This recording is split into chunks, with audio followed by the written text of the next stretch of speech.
yesterday. Everybody's returned. Short.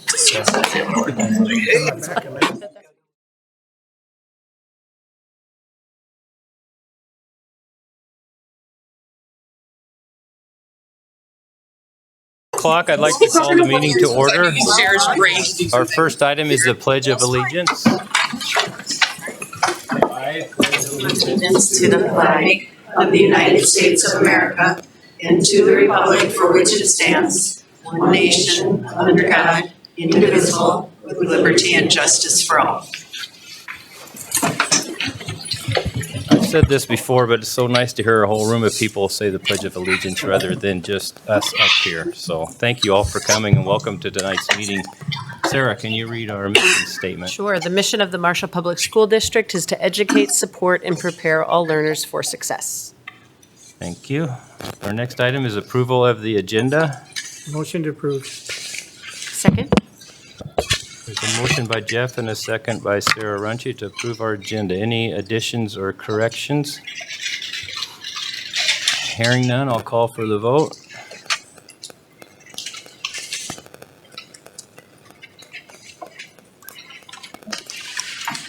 And that is approved.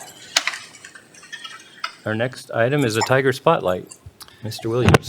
Yeah, so this time around, we are recognizing Nick Esping. So Nick, I won't make you come up front, but if you want to stand up so you can be recognized. Probably excited about doing that too. Nick is one of our assistants in the tech department, and we recently received a note. We had our presenter, you can sit back down, Nick. You can stay standing if you want to, but I won't make you stay. Presenter at the high school from John Baylor. He was there to talk to the students about On to College, a program that he does to help students with ACT prep. And we've all been in that situation when technology breaks down. We have some issues with technology. And Nick stepped up and helped John out, got the technology going.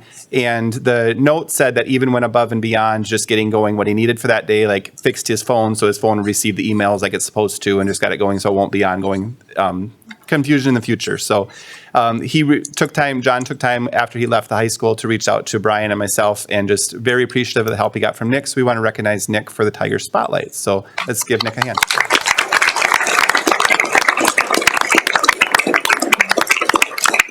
Those of you that know Nick know that he really prefers to be behind the scenes and not up in front of everyone. So getting him to come here today and then having a room full of people to stand up and appreciate him was not his favorite list of things to do. But Nick, we really appreciate all that you do for us. Thanks, Nick. Our next item is a public forum. Does anybody from the public want to approach the board? Just a reminder, on our public forum, it's just a listening thing. We won't ask or answer any questions. And 3 minutes, Mr. Purrington. Good afternoon, Superintendent Williams, Ms. Kirschner, Chairman Coleman, all members of the board. My name is Rick Purrington. I'm the president of the Marshall Education Association. You'll notice that a number of our members are here tonight in blue. We'd like to thank all of you for your service to the district, the commitment that you have for Marshall Public Schools, its students and its teachers. The members of MEA certainly share this same commitment. We are also here to show our concern for the district budget.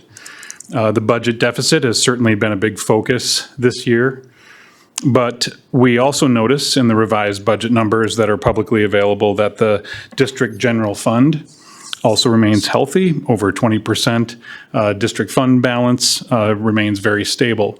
So we were pleased to see that, and we look forward to hearing more about these revised budget numbers tonight. Thank you again for your commitment to Marshall Public Schools. We're here to listen. Thank you. Thank you. Anyone else want to approach the board? If not, we'll move on to a winter activities update.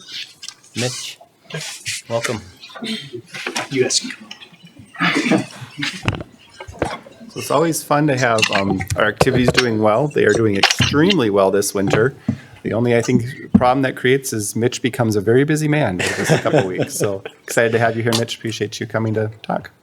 Well, first, thanks for having me. Appreciate the opportunity to speak to you guys about activities. When I first started being an activities director, one of my fellow ADs said, we are the front door to the school. So everyone sees activities in the paper. They know usually how the basketball team did. Oftentimes they don't know what you did in maybe in math class, but we do see activities, Marshall Public School activities daily. So it's good to kind of take a deep dive into how things are going, where we're at, and kind of a direction forward. But before we get there, I wanted to recognize our girls hockey team for their appearance in the Minnesota State High School League State Hockey Tournament. Just kind of a recap, they opened up at the Xcel Energy Center against Warroad, back-to-back defending state champions. Wonderful game, lost 4-0. Everyone that watched it saw that we were right with them all the way through. Then continued their tournament at the TRIA Center in St. Paul, just down the road from the Xcel. They beat Fergus Falls in overtime, which is the first win in school history in girls hockey. So pretty cool for them. And then finished up the tournament with a loss to Herman Proctor 2-1 in the consolation championship game. So I'll recognize them. So we have Lily Stelter, Brooklyn Malk, Mia Wickman, Abby Gerard, Maddie Gerard, and Abby Foley. I'll kind of ask you guys questions on what your experience kind of looked like and kind of go from there. So what was your favorite experience from state tournament? I think that my favorite experience was probably just being able to spend all that time with my team and being able to bond and knowing that we got as far as we possibly could and we spent the most possible time with each other that we could. Thank you. What was your favorite meal? Oh my goodness. They were all so good, but we went to this Breakfast Keys 2 days in a row because it was so good. I got 2 different things every day because I had so many options. It was really good. What was your favorite on-ice moment? I would have to say going out for warm-ups and doing the starting lineups at the Xcel Energy Center. Playing, all of us were out there for the very first time, so that was really cool. All right, goalie. So you're front and center on my picture too. What was it like to play, in the facilities that you guys got to play in? It was awesome. We have a really nice facility here in Marshall, but we're just it was our first time just playing in these huge facilities, and I think it was a little bit intimidating at the X, but TRIA, it was such a great environment. Both of them were great environments, but yeah, it was so much fun. All right, tell me about the bus rides. I don't know that anything really changed on the way up to state or back, but just throughout the year, there was always a couple groups of people talking. At times we had everyone in the back of the bus, just having fun doing what we do, playing games on our phone, just having full team chats. And it didn't change on the way to or from state. Even on the way back from state, yes, we're all kind of down. Our season just ended, but also we made it to state and we had as much fun as we possibly could, and nothing brought our spirits down throughout the whole season. Any questions, any comments from the board at all? I'd just like to say I was able to watch all your games online. I didn't make it up there, but I just about missed the overtime goal because it happened so quick. It was only like a minute. Was that you that scored it? Maddie.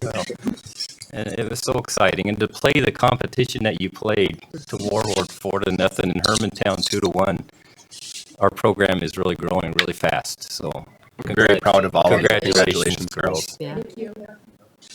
All right, thank you.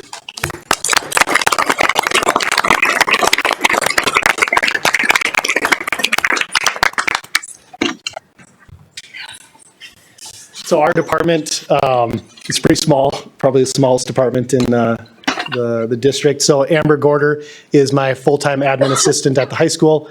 This is her first year being full-time with me. It's been a blessing to have her. Just noticed a lot of improvements on the communication side, organization, and also it's just great to have someone there all the time. Whether I'm at state hockey or running to a Big South meeting, my time in the office is pretty limited. So it's good to have her as kind of that face for questions as things kind of come up. Alyssa Christensen is our event coordinator for this year. So her role is to organize our game day staff, so our table workers, ticket takers, stuff like that. She's just stepping into this role this year. Hopefully we can keep her long term and really craft that position into something that really benefits for our department. Lastly is our trainers. So Matt and Aaron have been with us now for 3 years. Put on there the hours per season. So in the fall, they have 25 hours per week. In the winter, 30. And in the spring, it goes down to 20. So we're able to kind of budget off of like need. When the winter season rolls around, they are extremely busy with all the different activities that they have to cover. Once we get to springtime, there just isn't as many events that they need to be at. So we're fortunate to have a consistent group in that department. Big South updates, we've talked about this in some other communication, but just following up a little bit as well, especially to some of our new folks. So kind of making a big shift from what we would say Big South was East and West to Bigs and Smalls, or what we will call the Black and Gold divisions moving forward. So Marshall, New Ulm, St. Peter, Waseca, Worthington, Belle Plaine, and TCU are all a part of the Bigs, the Black division. And then the Smalls, the Gold division, is Fairmont, JCC, Blue Earth, Wyndham, Redwood, St. James, Pipestone, and Laverne. Fairmont, I put a little note in there that they'll kind of alternate between the Bigs and Smalls based off of where they fall in classification. So if they're in our section and in our class as Bigs, they'd move up. If they're in the lower class, they'd stay down to the Gold group. Just kind of looking, it creates certainly some bigger travel situations where, we're trading out, a Redwood game versus we're going to go to TCU instead. So schedule wise, we're hoping to keep those games to, the weekends, Friday and Saturday.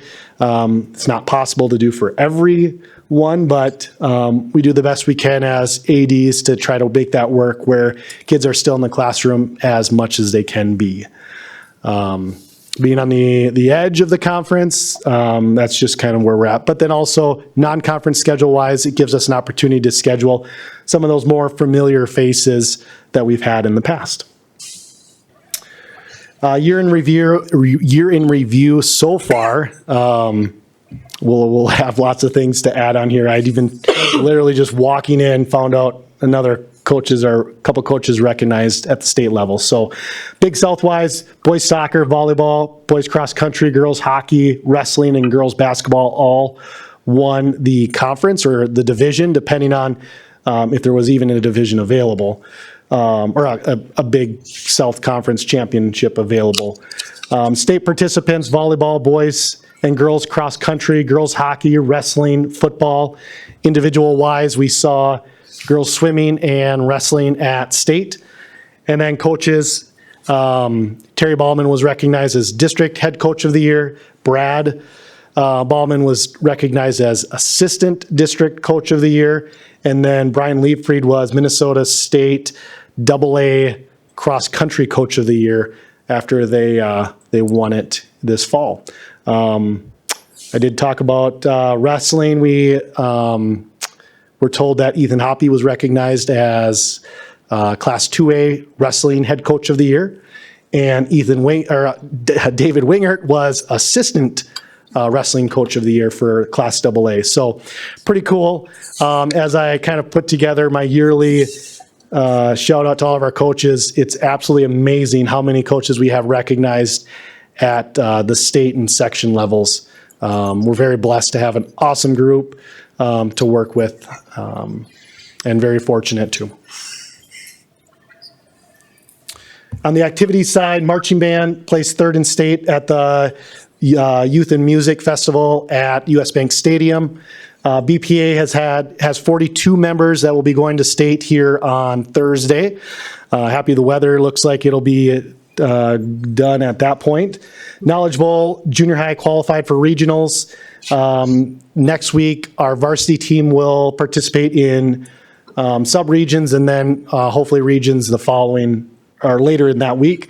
Math team qualified for state. They will be going to state next week. That's in the Metro. Speech team finished their trip to Harvard. We saw Carter Gerke advance to the finals, which means he placed in the top 48 of his area. So pretty cool on the activity side as well. Lots of success. Kind of some of the challenges that we kind of have to always work through and keep in mind when we're dealing with schedules or programs, shortage of officials across the board and judges. I think Mr. Purrington would probably agree, just finding people to judge and be there for our students so we can participate in these events is always a challenge. One instance in particular, I had a boys basketball game. We had to get officials from a couple hours away to make that event work. So that's always something we're kind of dealing with and going through. We always have to try to be creative. That's why we like to play double headers when possible, just to help with that shortage. Coaching, we still have some open positions that we have not been able to fill. Robotics is a big one that we're still searching for a head robotics coach. Junior high golf is still open and available. I think we might have that filled, but then junior high track is one we're still looking for an individual to fill. So game day help. We're blessed to have a pretty consistent crew on the basketball, the volleyball side. Some of our other activities, that group is pretty small. So we're always looking for help if anyone ever wants to either volunteer or, so a lot of those positions are paid. We'd love to have you be a part of our game day staff. So feel free to reach out to myself or any of our other staff. When I was talking about communication from Amber and improving that, this has been kind of a big change this year as we send out a weekly update to all Marshall High School staff members and then also all admin and assistants at the buildings. And it just kind of reflects on, how the past week went and what we have kind of moving forward for this next week. One of the big things that our teachers look at are the bus dismissals that we throw on there. It's available on our website, but this comes directly to their email on Monday morning, so they can review and make sure that they're prepared for what the week has in store. And if they don't know how, speech finished up that weekend, we try to throw those highlights in the bottom corner as well. So kind of just a nice little rundown on how activities have gone. Lastly, just, looking over a review of our activities programs, adding up here the other day, we have 185 coaching/advisor positions in the department, ranging from full-time head coaches to, part-time assistant coaches split 3 times. So we have a lot of people that help out activities. We're very blessed to have those positions available, but that's a huge group of folks that we need to make sure that everyone's on the same page and communicating with at all times. So we have 43 different programs. Right now, I counted 1,055 registered participants so far. When we look at our year review, we were at like 61% participated in activities. We're hoping to continue to grow that. We're definitely on pace to do that. We'll look forward to getting numbers to you come springtime. So, any questions for me at all? Heard that the 6 athletic teams that went to state is the most that Marshall's had that people can remember so far. Probably true. I'd have to go through the trophy case to kind of look things over. I don't know how you could beat it. Not done yet. We're not done yet. No, we're hoping to have quite a bit more success as the year goes on. It is just crazy, just absolute crazy, but extremely exciting. It's fun. Yeah. I think you get that fact from me, Matt, and I don't know where I got it from. I mean, I hear it from all of our coaches that have been around for a long time. So, there probably is some truth to that. Yeah. Awesome, Susan. Thank you, Mitch, for all you do. Thanks, Sounds good. Mitch. Thank you.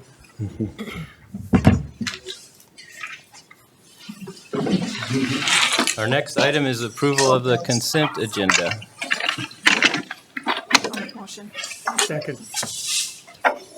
Motion by Sarah Brink and a second by Jeff to approve the consent agenda. I will call for the vote.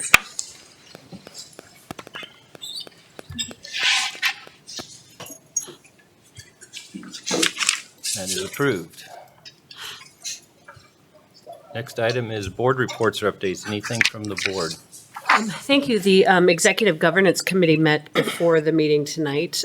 We received an update on the staffing at the CTI Center. Looks like those positions are going forward well.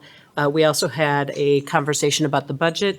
Ms. Kircher will be presenting on that tonight, talking about the deficit we're facing, discussing possible and likely reductions, also any impact of the reserve fund balance and the spending of that over time and what that impact would have, and also conversations about the likely need for an operating levy to go out to voters in the reasonably foreseeable future.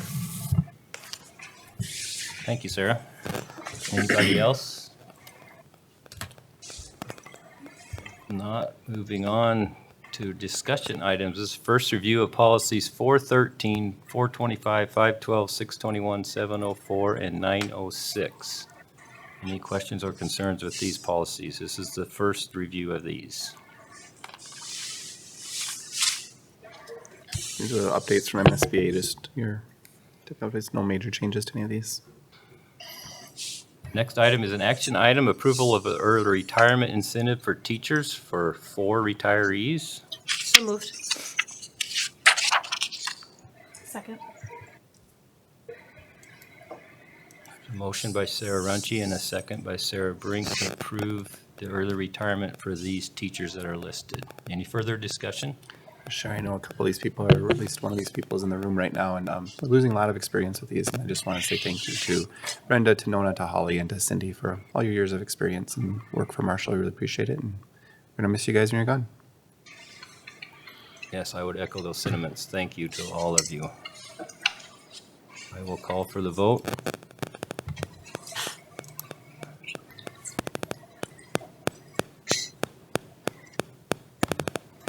That is approved.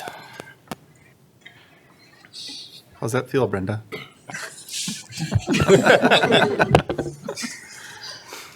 Next item is approval of the 24-25 revised budget.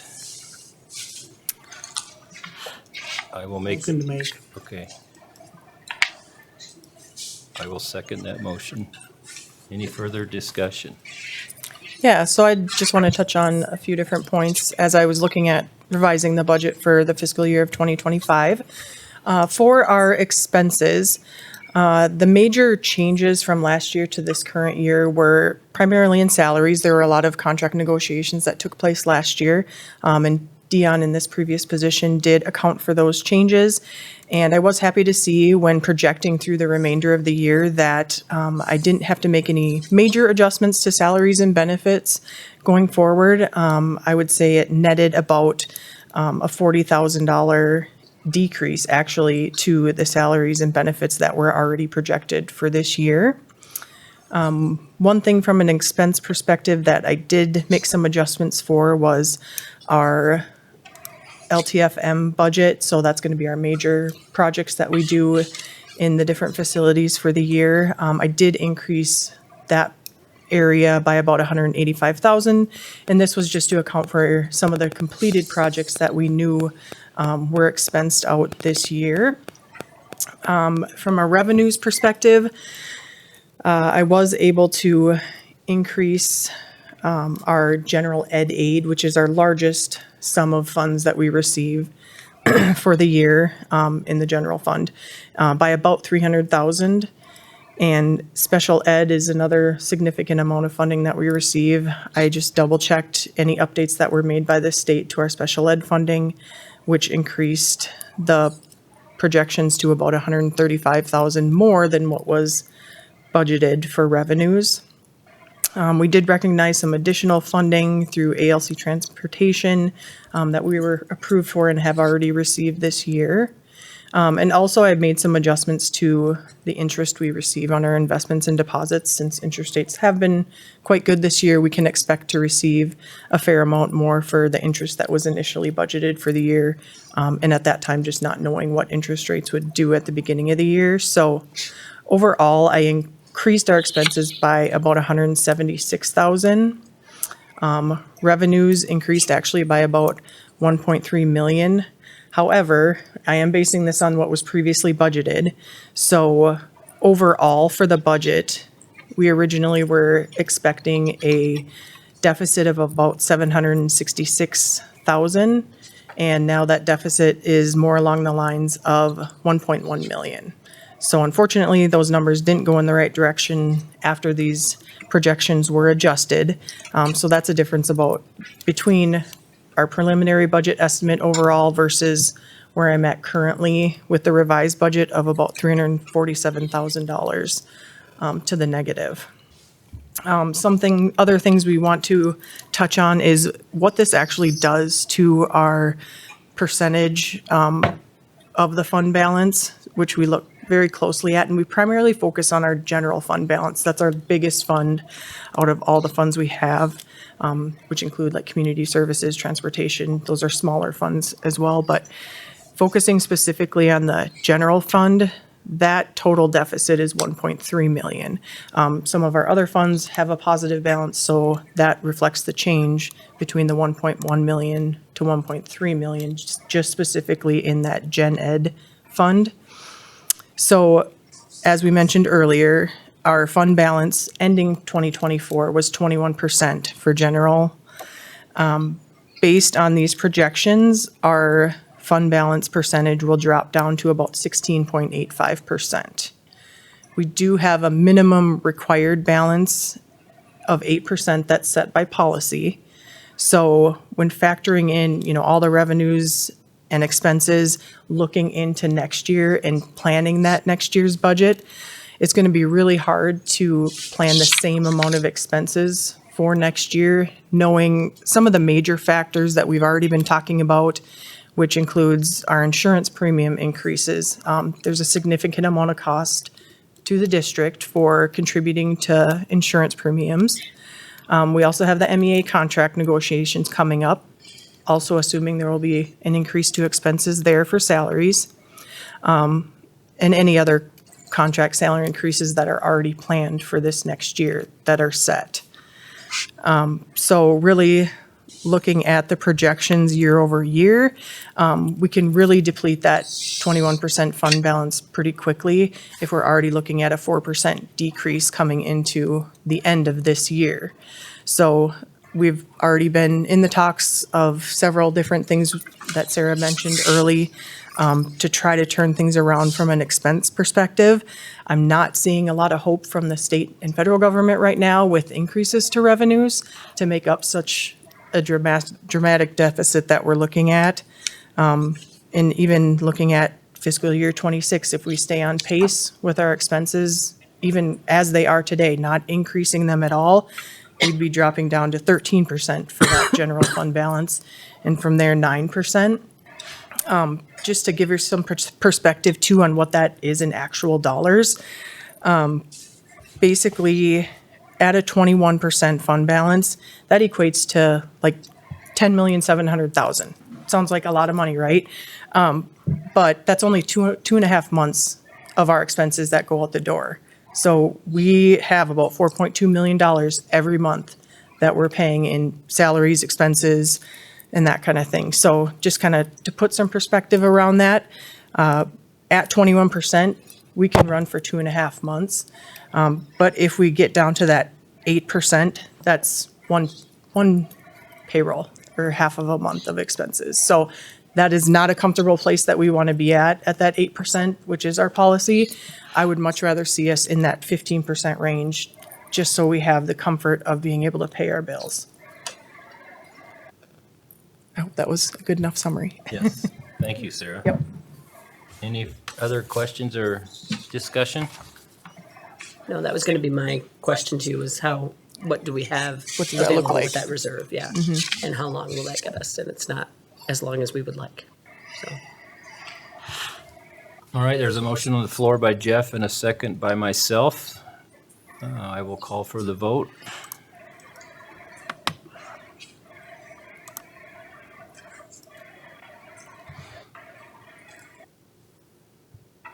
And the revised budget is approved.